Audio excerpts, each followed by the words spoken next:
Hello and welcome.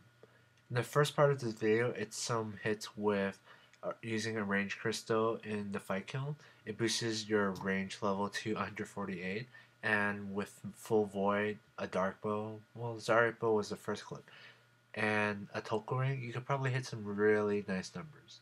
Now, I was trying to do a max hit video with the dark bow, but then it's kind of harder to do because if you log out in the kiln while a crystal is active, when you log back in, the crystal wears off. So that means the best thing to do would be to do a wave where it's just mages so that you don't get the 1/2 damage modifier. And that is until like 10-12 minutes into the wave. And by the time I get to the wave I want, I only get like 8 shots off, and the dark bow is very inaccurate. So this might take a little longer than I thought to do. So the second part of this video is me gearing up for the QBD coming out. Now there is probably a few other setups you could probably use, but this is my setup. You could probably downgrade it if you want. I expect the boss to be, for first timers, it will probably be range. And there are some stuff you can bring like ruby bolts. The special attack from Ruby Bolts is based off of the boss's HP. This makes it very good for bosses with high HP, and QB being the Queen Black Dragon, it probably will have high HP.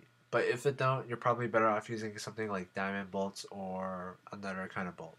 Now in my inventory, you can see in the bottom right that there is a Overload Flask. Of course, use Overload is best. Super Anti-Fire. Most likely you're going to need some kind of anti-fire potion to negate the damage from the QB's fire attacks. Unicorn Scrolls for when I use up my yak. Dread Nips are helpful depending on how far away the boss is. If it's a range fight, or, well, the first part is probably going to be range when I'm doing it the first time. Eventually it's going to be melee where it'll be the fastest method. And Dread Nips have a very limited range. I think you have like 6 or 7 steps where if you pass that much steps away from the Dread Nip, it'll call itself away because it can't see you, which I find kind of annoying. But then there's that one teaser image where you could see some ghosts and you're attacking them. In the top left of my inventory, you can see Rapier, Torva, and a Dragon Fire Shield. God, I hate how the Dragon Fire Shield looks like. It looks like an anti-fire, like the normal anti-fire shield. It's kind of hard to tell when I'm picking them out in the bank. I bring in the anti-fire shield because just in case you actually need it for the fight. And I brought a staff of armor with Ganodermic with some Armadillo runes, just in case mage hits kind of decent on it. Well, there's also the fact that it has a range distance of 10, so you can hit monsters 10 steps away. Now this setup is for first timers, where you want to range the boss. You don't want to be up close where you'll probably get hit by either melee, like you would do Jad, where it hits you right away. You can't protect against it. And being far away, you get more time to react. Since there seems to be a fire wave, maybe if you're too close to the QBD, you won't get that much time to run away, if any. In my pack deck, I have 29 brews and 1 unicorn stallion. The unicorn stallion is put 1 away from the end so that when I see it in my inventory, I know that I have 1 brew left. So I'll dismiss my pack deck, summon the unicorn, pick up the Ceradomin brew flask, and I'll still have a full inventory of brews. Now you can see that I'm wearing the Rhino cape because I'm not sure if I'll be able to wear the completionist cape on the day of release, just because there might be a song I have to get, or maybe I have to kill it. Although it's unlikely that killing it will become a requirement because something like that should be mentioned. I have a sharpshooter aura tier 1. It costed like 300 loyalty points. I think that's the currency called. I bought it on the day of release, and I haven't bought aura since. I could afford the Aegis aura, the one that takes away 10% damage, but I'm not sure if it's even any good. Now, if you look at the world map, you'll see that I'm at the Ooglag place. If you go to the west, there will be kind of, honestly, I'm terrible with colors. I don't know what it is. But to the west, there is one that gives prayer. Now, if you look at the world map, I'm at the Ooglag place. There are actually a few useful pools here. There is the one to the west that gives prayer and super anti.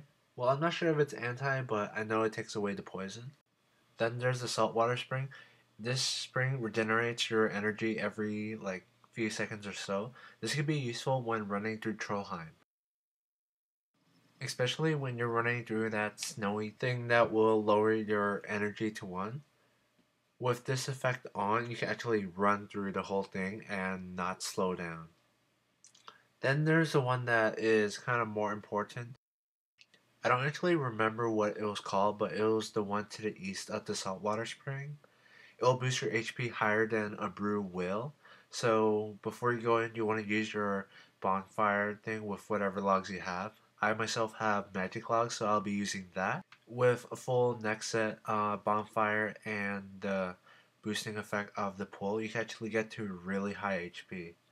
Now this is only a temporary boost. When your HP goes down, it won't go up to that high again. But then with the bonfire, you want to make sure you do this before you go fight the QB because this will help your brews heal more. Now if you're doing this with sharks, good luck with that. Now you may be able to do it with sharks later on, but it's kind of unlikely to be able to do it on your first try with sharks.